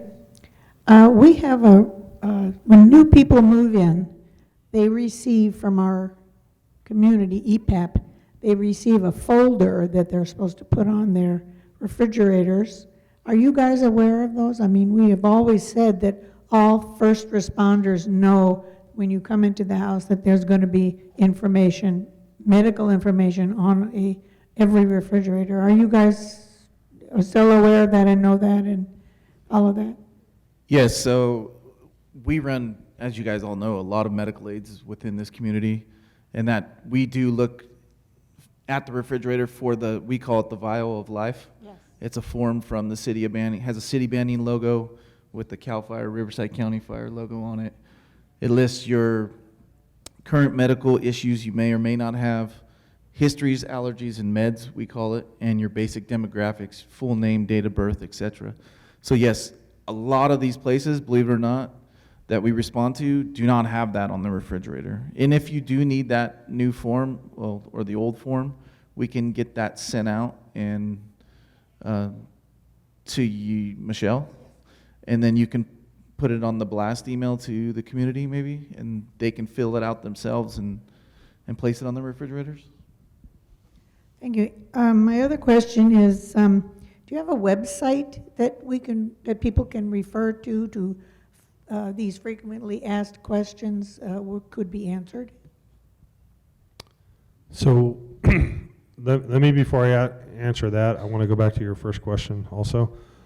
Just understand that if Engine 20 or the other firefighters are here in the pass area or on a call and we have move and cover engines, they might not know that you have the vial of life on the refrigerator. So they still might ask for the information.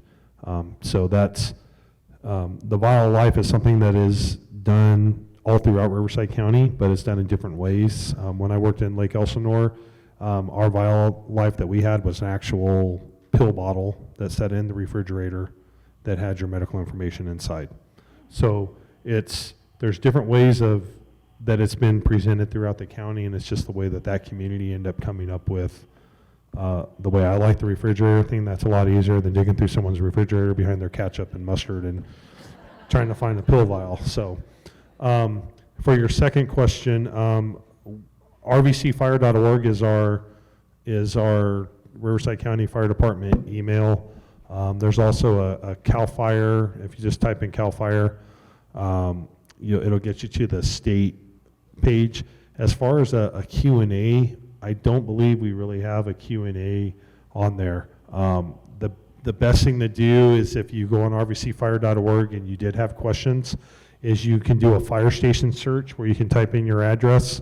It'll pull up your closest fire station. You can either email, well, you can't email the fire stations anymore, I guess, because we don't have emails there.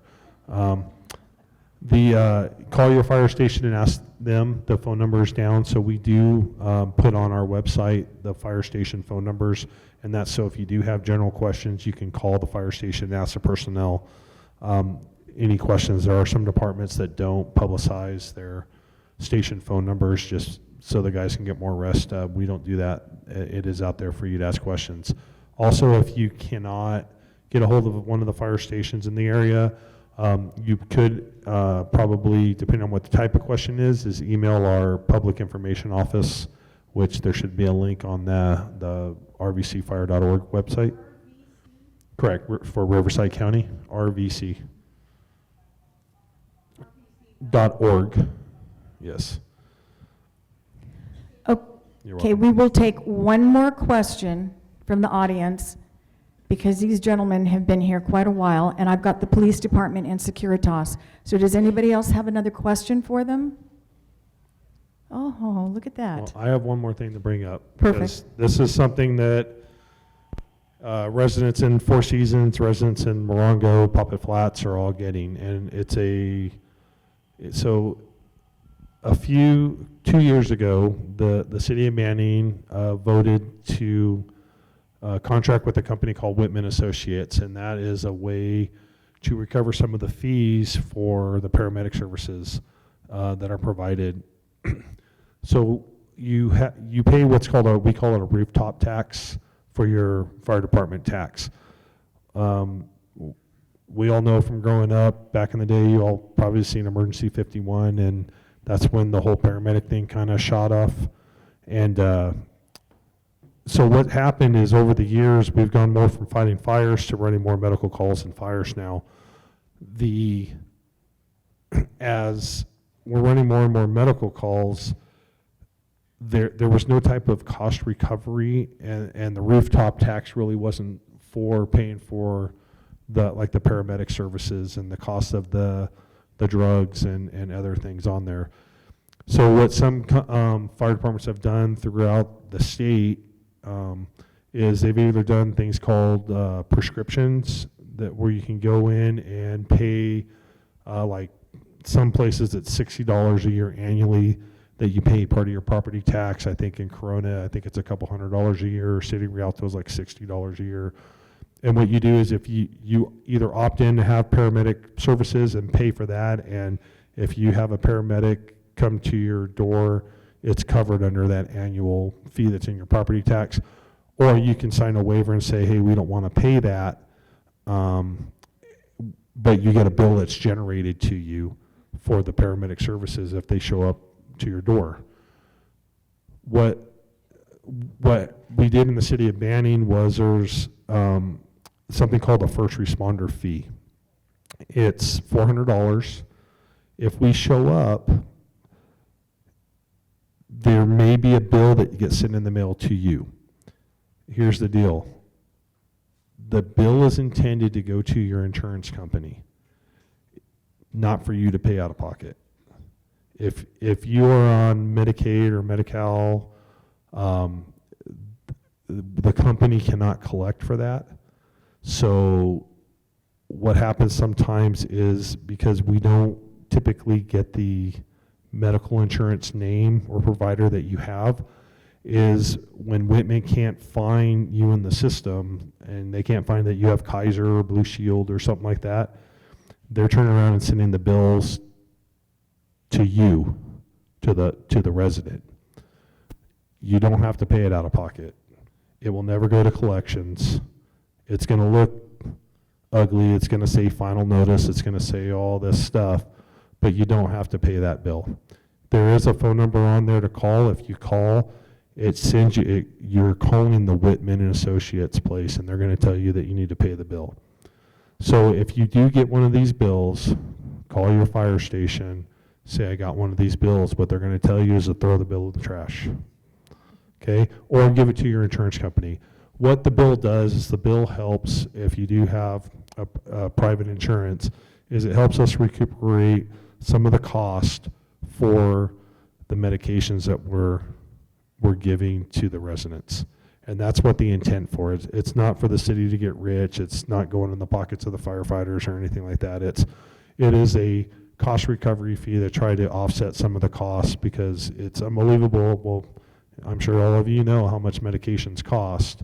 Well, they don't give us a break because we're the fire department for medications. And because we have to carry so many medications, there are medications that end up expiring that we don't get to use. So we have to, you know, send them away and get rid of them and then buy new medications. So the intent was just as a type of recovery fee for the amount of calls that, because this fire station's running, I think it's 5,000 plus calls a year in the city, and probably 78% of those calls are medical calls. So we were trying to generate a little bit of money back into the money that comes out of the funds that it costs for the paramedic program, because that's not part of your rooftop tax. But if you get a bill, please don't freak out about it. It's just their way of trying to collect the money. But it is intended to go to the insurance company. If the insurance company doesn't pay it, it's just, we eat it. That's all. That's it. Okay? But if you have questions, please call the fire station. If they don't know what they're talking about, tell them that they need to call the division chief. And then I'll call you and I'll tell you. And in fact, one of the residents that was in Four Seasons, because you got to remember, this is also only for City of Banning, because City of Banning the city council passed a resolution. So what's happening is you have places like Poppet Flats, Morongo Indian Reservation. They use the City of Banning as their city when they're doing their mailing address.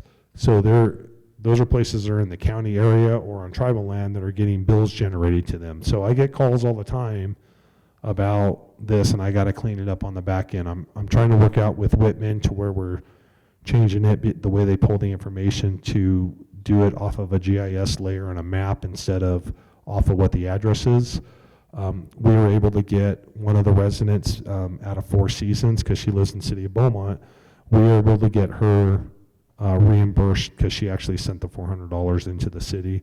We were able to get her reimbursed and get her money back. So just if you have paid the money out of pocket, then please don't do that. It's intended for your insurance company. Thank you, gentlemen. Please give them a round of applause.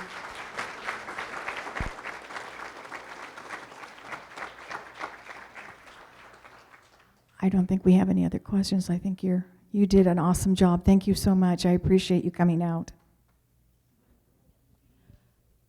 Corporal Hugari? Corporal from Banning PD.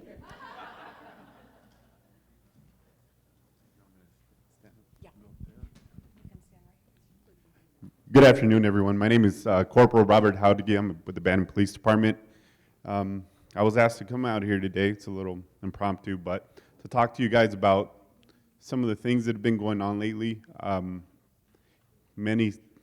Maybe some of you have been victim. I guess the RV lot's been broken into. There's been a few thefts, and I guess the major contributing factor that we can probably point to is the homeless population. We know we have a homeless population in the city of Banning, and we're trying our hardest to combat and deal with it, but there's only so much we can do. We put them in jail, they'll release them right away. But some of the things that you guys could do to protect yourselves and protect your property is to secure your RVs, to not leave anything visibly available, like TVs or anything that's valuable that someone could peek in if in the event that they were to jump over the wall or over a gate to the RV lots or onto your property when you park your vehicles outside. Don't leave anything in your vehicles that may be of value. We also suggest that you get proper lighting, additional lighting on your properties. secure your RVs and your vehicles. Some of the things I believe that happen is, and some of these RVs get rummaged through, they open up some of the compartments that aren't secured. So if you have a vehicle or an RV in any of these lots, go out there and make sure everything's properly secured, all of the compartments, because in essence, it's a crime of opportunity, and these people are hopping over a wall the split second they get when there's no police, no security around. They'll open up whatever they can and grab and take whatever it is they can. And like I said, we're doing a proactive effort to come out here and patrol as much as we can.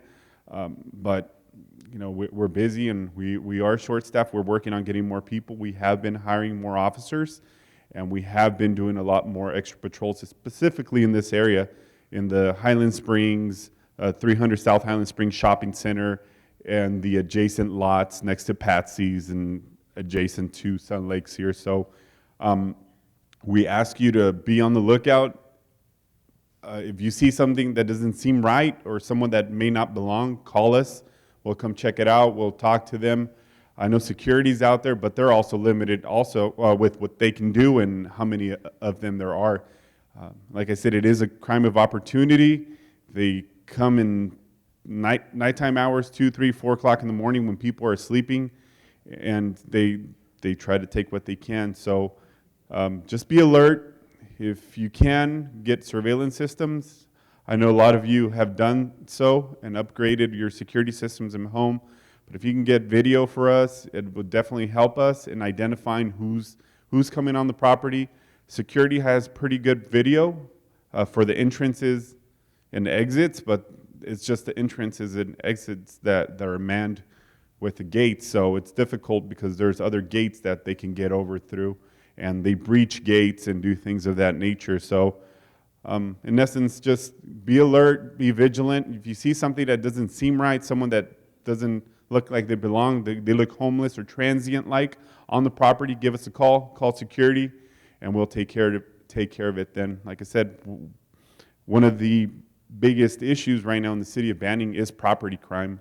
Unfortunately, we're getting a lot of cars stolen, and it's not just Banning-wide, it's statewide.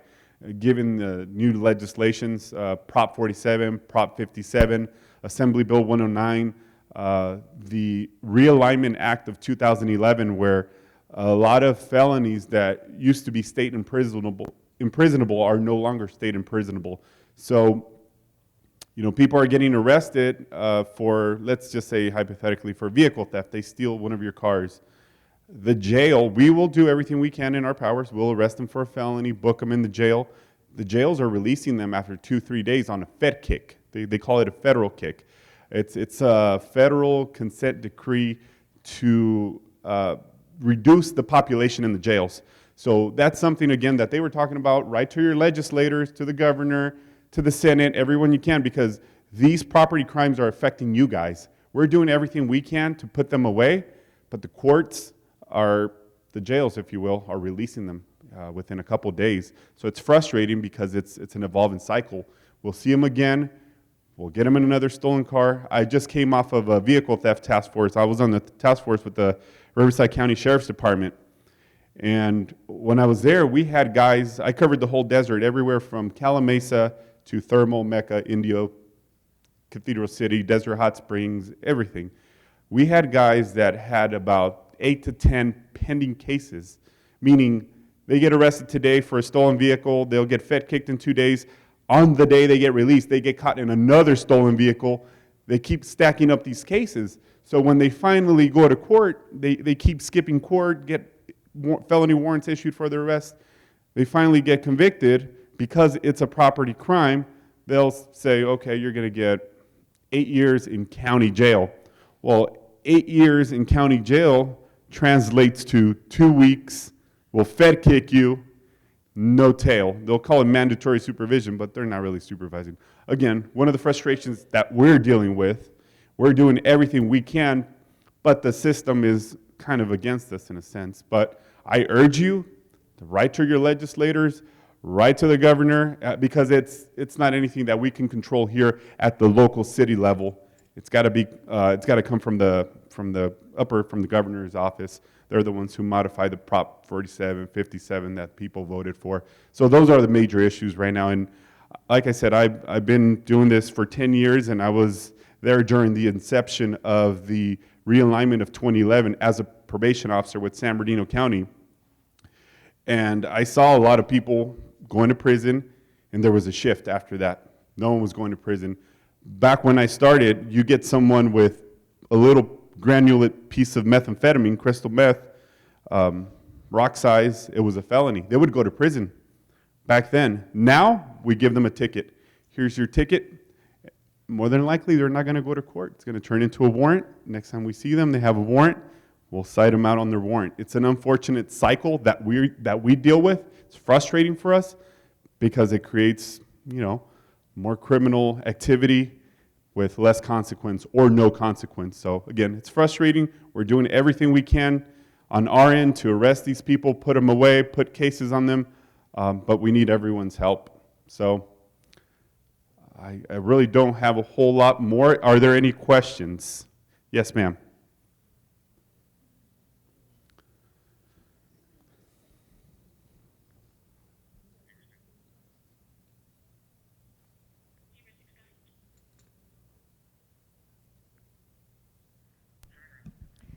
Thank you. I just wanted to relate a little event that happened when I was coming to Albertson a couple of weeks ago. I saw someone coming from Albertson at the same time with a cart that was overflowing with things so much that I nearly bent down to help. Then I realized it was a homeless with Their shopping carts and their the property. shopping cart, and he was running, and a few minutes later it was gone. But what shocked me the most was that in order to fill up this cart, he had to be in a store for at least 10 minutes.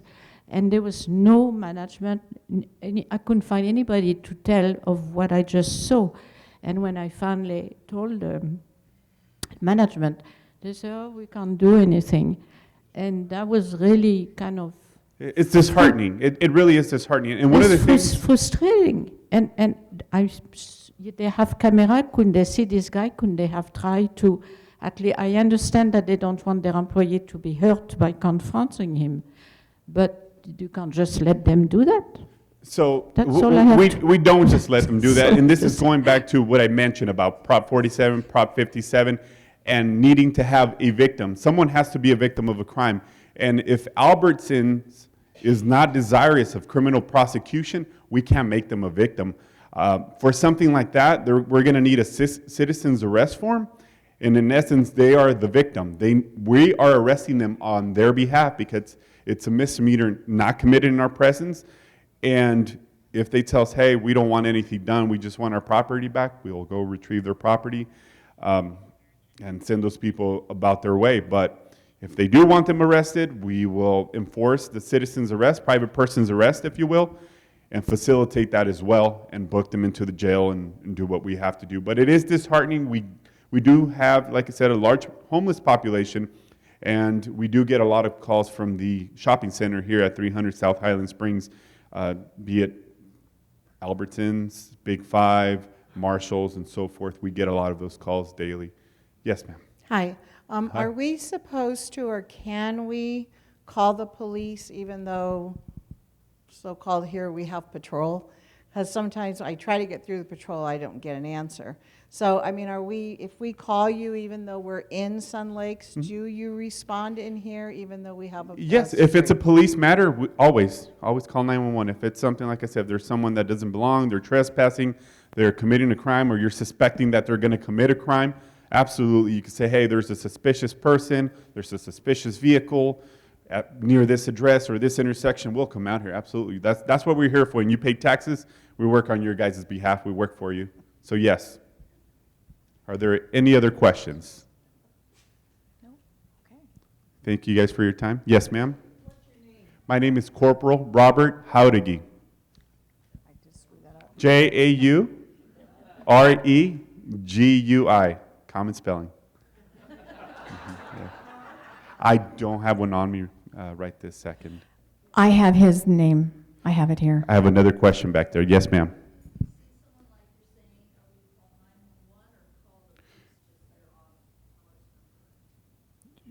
If you suspect they're committing a crime, you can do either or. You can call our non-emergency, or if you can't get through, you can also call 911. Either or is fine.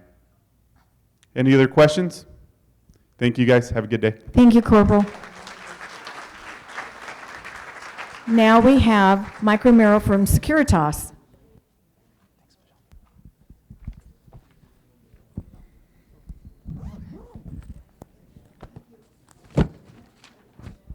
Good afternoon, everybody. Thank you for having us over, and I appreciate everybody's time here as well. So I'm going to kind of follow up with what Corporal was discussing earlier today. We did have a couple incidents in the RV lot a couple weeks ago. We had a break-in. 5.5 seconds is what it took this individual to jump the wall. 5.5 seconds. That's pretty fast. We had about 9 RVs that got broken into. He had a crowbar on his possession. And at that point, he made it clear that he had a goal to go through every single RV compartment as much as possible. Thankfully, our patrol team was out about doing their rounds. Normally, they'll do hourly rounds in the RV lot. This happened between 12:45 and 1:30 in the morning. The suspect was able to pull some personal items from some RVs. He left them on the floor as he tried to break into other RVs. At the time, our patrol officers were inside the RV lot, and I guess with our lights, the suspect ended up fleeing with a few items, but not a lot of items. With the help of Banning PD and my patrol officers, we were able to recover a lot of items, thankfully. We made contact with those that were victims of the theft occurrence, and we were able to retain camera footage through our CCTV system to hopefully identify this person. But unfortunately, he was pretty well covered up, so we weren't able to put a face on the guy. We did beef up security in the RV lot. We're frequently visiting now. We're working alongside with Banning PD, as Corporal mentioned, and they are making their appearance more often than ever. We also had another occurrence happen earlier this week, Tuesday. We have a couple breaches that are in the northern part of our community, up in the northern side by the railroad tracks. These guys are getting pretty brave, folks. They're breaking the law in the middle of the day, believe it or not. I dispatched myself out to that call. We had a call from a resident who was out playing golf in the northern part of the section and reported an individual with a wheelbarrow going across the golf course, believe it or not, with items. I went out on the call. I tried to see what's going on. I did see the breach on our corner, which thankfully has now been repaired. But at the time, I went over the fence off of Sun Lake's property and did observe 2 individuals, one with a wheelbarrow, the other one with a truck, just loading personal items up. I attempted to make contact with the individuals, which I did have my body cam on, and we did put a face on this guy. Thankfully, Banning PD has a copy of this guy's face now, so we're in the process of an ongoing investigation with Banning PD to hopefully get these guys apprehended and get them off the streets as soon as possible. The one thing that I do want to address is the concern that we need to be more vigilant with how we're securing personal items out there. My patrol team is limited to what they can do. We're not armed officers, folks, so we can't technically apprehend somebody, we can't arrest somebody. We're more here to observe and report and do the best that we can with our due diligence for the community. So with that being said, I understand the residents are concerned about the type of action that we do out in the field as a department. We just can't arrest somebody. I can't apprehend somebody. As you know, we're not armed. Somebody might have a gun or a knife, and I don't want to put my team in that kind of position or get put them in any kind of danger. So if you guys see something that's suspicious, you definitely need to call 911. You can follow up the phone call with security. My team will be dispatched out. We'll generate a report. We'll get as much information as we can from you folks and pass it along to Banning PD.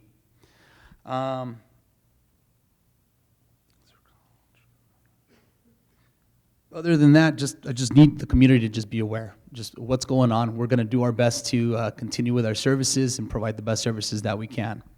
That's just more on the follow-up with what I had to do with what security stands here for and what we're here to do as a department. Minor little issues that I want to touch base with is with the what's going on when we have gate access issues. Does anybody have any issues coming through our gates recently? No.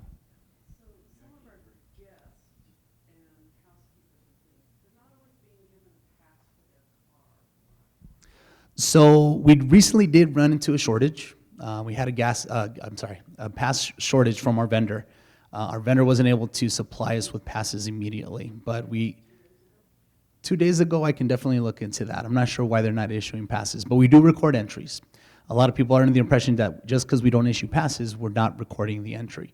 Every entry is being recorded. We have cameras in every single station, and we do record the entries on the system, so that way we capture the name of the guest, the license plate number, and the type of days that they're going to be there. But we are recording those entries, even though we may not issue a pass at the moment due to technical issues. If they wish to come back, we'll be more than happy to print a pass out for them. Okay? Yes.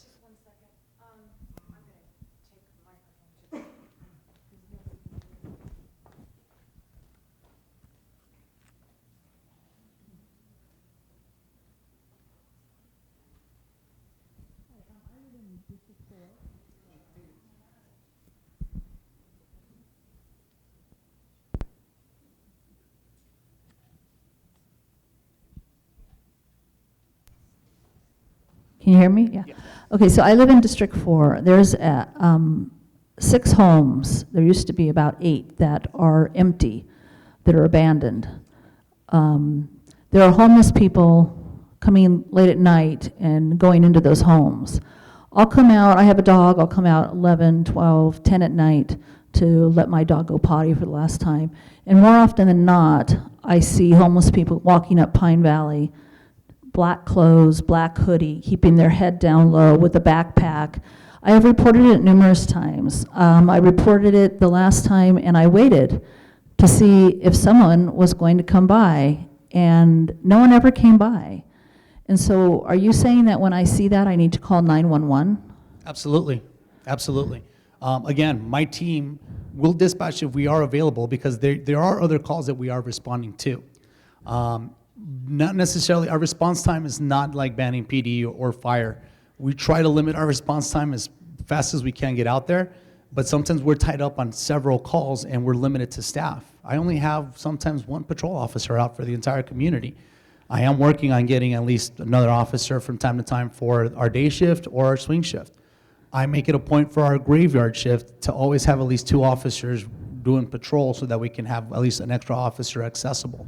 But if you do see somebody suspicious, absolutely, activate 911, report them, what they're wearing, where you saw them, and they'll come out and assist you in getting that taken care Okay, of. but this last time I was told that they were sending someone out immediately, and I waited, and no one ever showed up.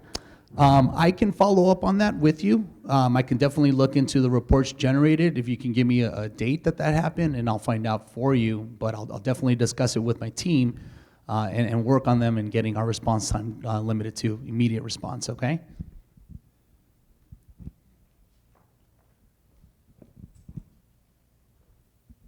I'm just wondering, if you see something happening, do you call 911? Yes, absolutely. You don't wait to find out? Oh, who's no. hurt? The incident that happened on Tuesday, I technically almost got into a foot pursuit with this individual. I had to stop myself. I didn't have any backup. It was just an immediate reaction that I had upon me.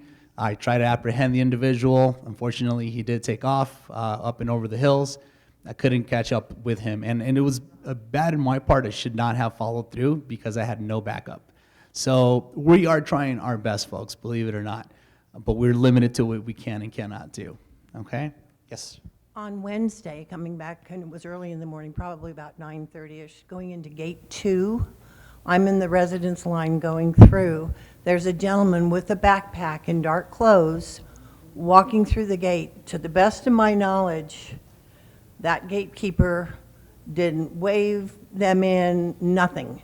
Do you not check people who are walking through the gates? We do. We do check people that we are not familiar with, that we don't see frequently. Don't they have to show their cards before they go Absolutely, through absolutely. Well, this did not take place on Wednesday morning. Okay, I will definitely talk that with our officer at that gate. One of the things that I do get are calls from what supposedly are suspicious individuals. We can not make assumptions all the time, folks. We have residents that do call in people that might be on foot or on a bike, and they might be doing a service for that resident. And we'll have other residents call us saying this is a suspicious individual. Just because he may look homeless doesn't necessarily mean he is homeless. We do go out on the call, we'll pull them over or to pull them to the side, and they'll show us a gate pass that they got clearance to come in. So again, it's just, we try to make our best judgment call on this one, and we're doing our best to make sure that we only let those that are allowed to come in into the community. Just any other questions? No other questions? So I just want to run over a few details sorry, go real ahead. quick. It's okay. When you guys are calling in guests for authorizations, really important, please provide the name, address, and your security code. It helps us expedite the process in allowing your guest in immediately. As you know, there may be long lines at gate number 1 sometimes. Those lines come from people not being called in. We need you folks to call them in so that way we can get them into the community as soon as possible. As long as they provide us with an address and they have their IDs, they'll be in and out within 30 seconds, okay? Call in ahead of time if you want. If you guys want to call a week ahead of time, you're expecting guests, give us a call. We'll put them on the guest list for you so that way, set it and forget it. You don't have to worry about that phone call later on. Summer's here. Security is not stationed at the pools, as you guys know, for this season. We weren't asked to be out there. However, we are frequently checking the pools. We are asking all residents to please comply with Sun Lake's Country Club pool regulations and the rules that are out on the board. Children should be out by 2 p.m. Unless it's a holiday, we do extend the hours into 4 p.m., okay? Drinks at the main clubhouse. That's becoming a little of an issue here recently. You cannot bring your personal alcoholic beverages into the main clubhouse pool. Those alcoholic beverages will be, we'll ask you guys to dump them, or your guests if they have alcohol that doesn't belong in there. You may purchase alcohol at the main clubhouse bar, and then they'll be able to take it out to you, but you cannot bring any personal alcohol in there. It does become a problem because we do have families there out sometimes. Somebody may be getting a little intoxicated, and it's just, we have to call Banning PD out for that, okay? The north side is allowed, yeah, exactly. You can bring, at the north clubhouse, you can bring your own alcoholic beverage, as long as it's in a plastic cup. We don't encourage glass, okay? We are looking out for violations out in the community as well. If you happen to get a notice of violation from our department, this is what it's gonna look like. We do not issue warnings. We do not issue handwritten notes with little smiley faces or frowns or anything like that. So if there is a notice of violation with a sad face on there, that did not come from my department. Ours will look like this and it'll have a happy face, okay? If you have an emergency, again, call 911. One of the things that we're looking out for in violations is illegal parking, blocking the sidewalk, expired passes after midnight, non-visible passes on your dashboards, or non-visible handicap placard if you're parked in a handicap section that you're not supposed to be parked in. We definitely want to keep those areas reserved for those that need them. If you do see somebody parked illegally in a section that's handicapped only, please call us. We'll go out there and give it a ticket right away. Also, make use of your guest parking spaces, guys. If you live in the condo area, you're only allowed to have a 2-hour limit in the out on the street. You can't park for more than 2 hours. If you do exceed that time limit, it is considered a safety concern through the fire department, and we want to make sure that we are following their rules and regulations. Otherwise, we'll go out there and ask you to please park somewhere else, okay? I think that's about it. Lieutenant Roman, do you have anything to add on?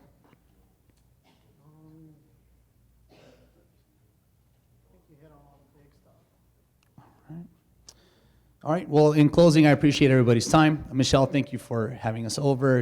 Michelle's doing an outstanding job with the community as well. If you have any questions or other concerns that you guys want to bring up, please get in touch with your district delegates. I'm making it a point to get in touch with every single district delegate, give them my email, phone number so they can reach out to me if they have questions for their residents in that district.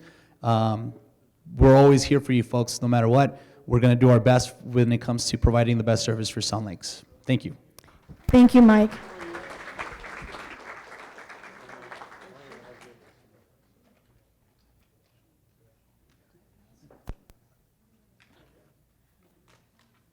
Don't take my papers. It's fine. So I have a new member of our steering committee. She just joined. Her name is Shannon McKinney. Shannon, please stand up.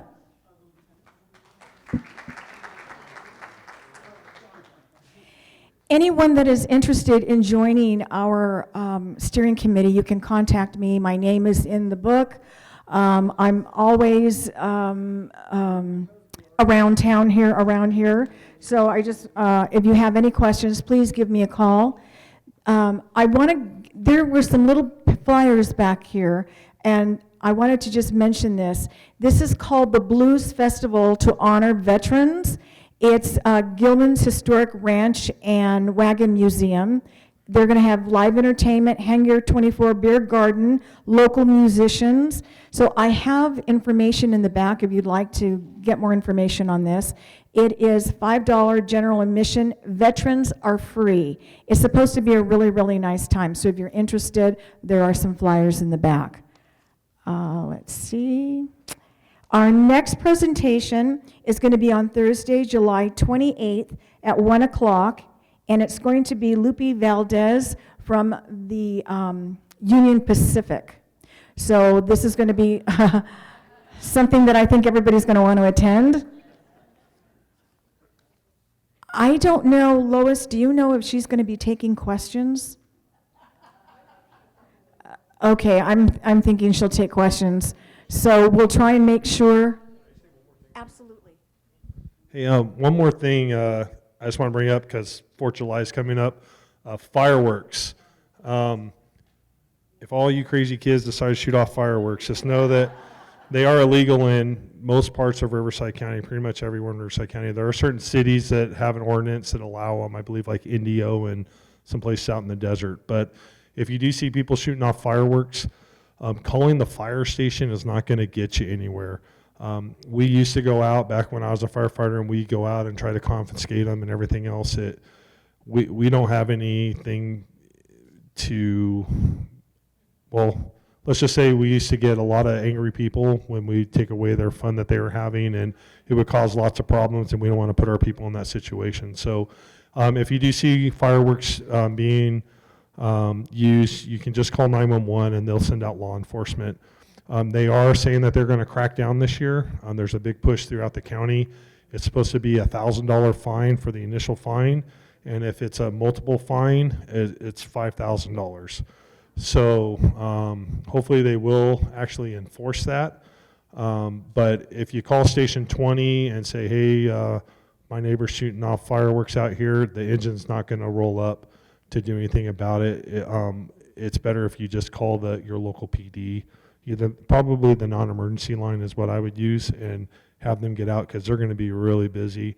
I'm not sure if Manning's adding any officers on that day. I would imagine with it being 4th of July, most of them will be adding extra officers on. I'm not 100% sure, but they're the ones that are going to be doing that enforcing.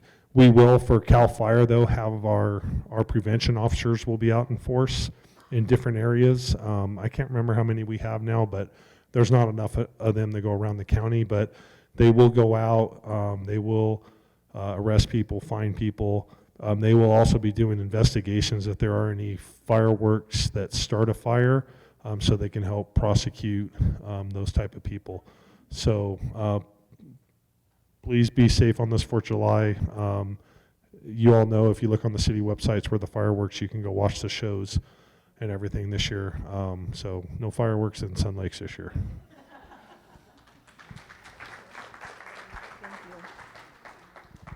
Does anybody have any questions for me? No? Okay, again, our next presentation is going to be on July 28th, 1 o'clock here in the main ballroom. If you're interested in being on their steering committee, I believe we have a meeting next week, correct?